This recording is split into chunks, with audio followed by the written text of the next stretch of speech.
Promising start here from Ty Gibbs. This would be a good test. And this is kind of tracking right on top of the 7. It's interesting, you see the drivers running the bottom of 3 and 4, the middle of 1 and 2.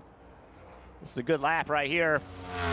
Boom, P1. Lost a little time late in the lap, but still good enough. 29.30. But only 700's better than Haley, which tells me that Justin did a really nice job in that 7 car. Yeah, that's a tough one. That's a really tough one for Alex Bowman. Just he's going to put on a brave face for sure, not only this weekend, but for the remainder of the playoffs. As Carson Hocevar, what a lap. Denny Hamlin. Let's see what kind of a grid spot he can get.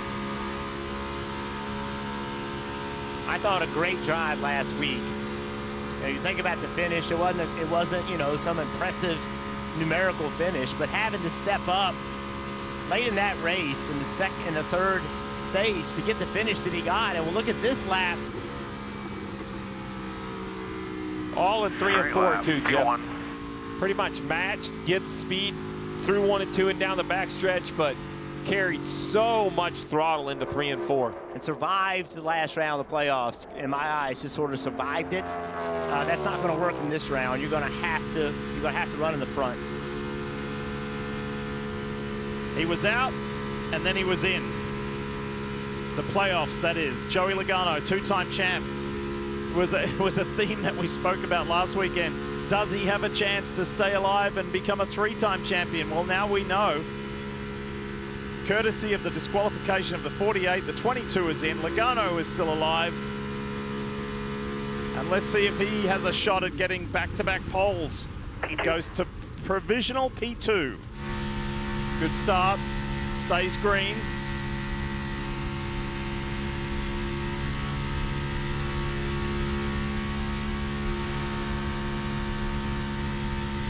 Staying green. He's going to push his way into this top 5 by a mile. There'll be 3 playoff drivers in this top 5. From this first group, well done, Christopher Bell, 29.153. The problem with that, Steve, is you drive in the corner as a driver and you are committed to that much throttle. If things don't go well, it's wrecking.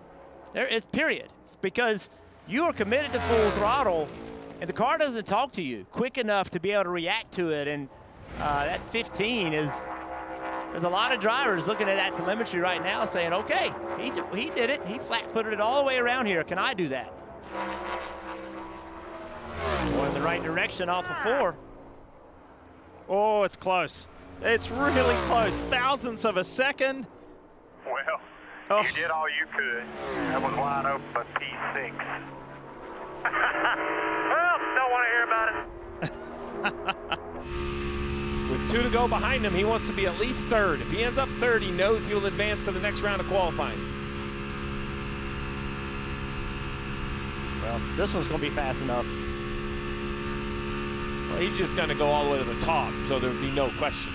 Boom. P1. Second, third, and third for William Byron. How about this pace?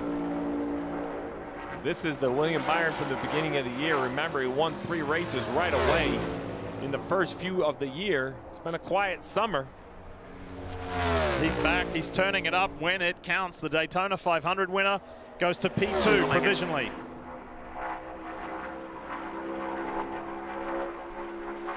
And then there's Mr. Las Vegas.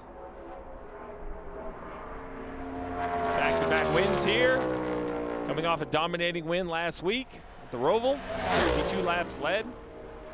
Dominated at Bristol earlier in the playoffs. 6 wins on the season. Pretty long list of accomplishments this year. He'd love to keep it going with the pole to get the round of 8 kicked off. He needs to have a good 3 and 4 to move himself into the top 5.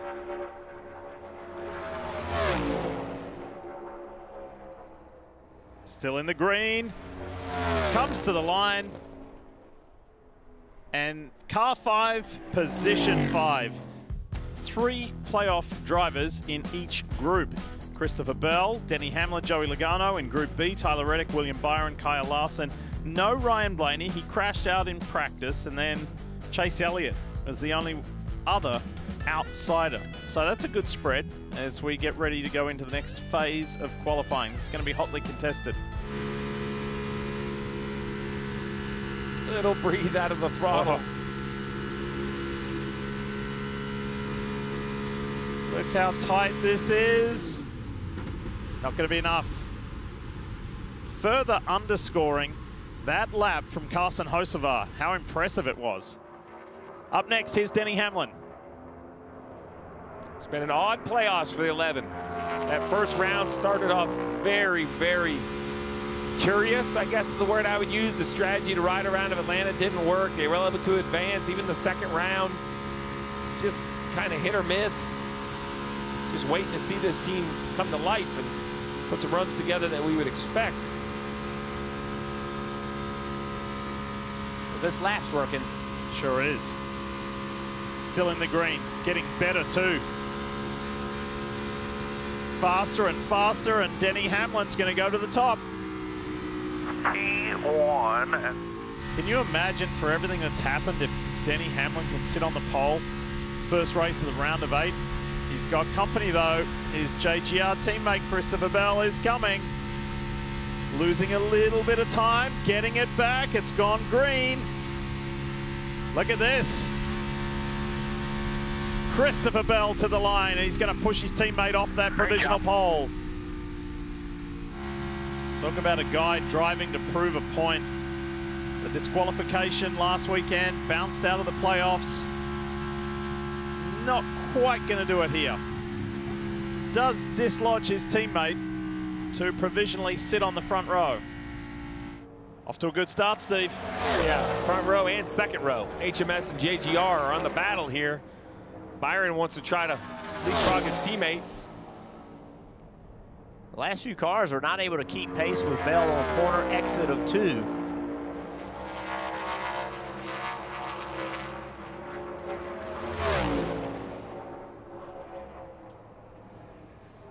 And that time just eking away a little bit for William Byron. He's down on row 4. The biggest challenge is right here. What a race, what a story, what drama last weekend at Charlotte Motor Speedway's Roval. Tyler Reddick just showed unbelievable grit and determination and resilience. Even showed us a skateboard trick, getting the wheels up in the air, and still hung on. And now he is pressing Christopher Bell. It's green, it's staying green. He's losing a little bit of time. Talking thousandths of a second. This is so close. That's crazy. Oh my goodness. P2, man.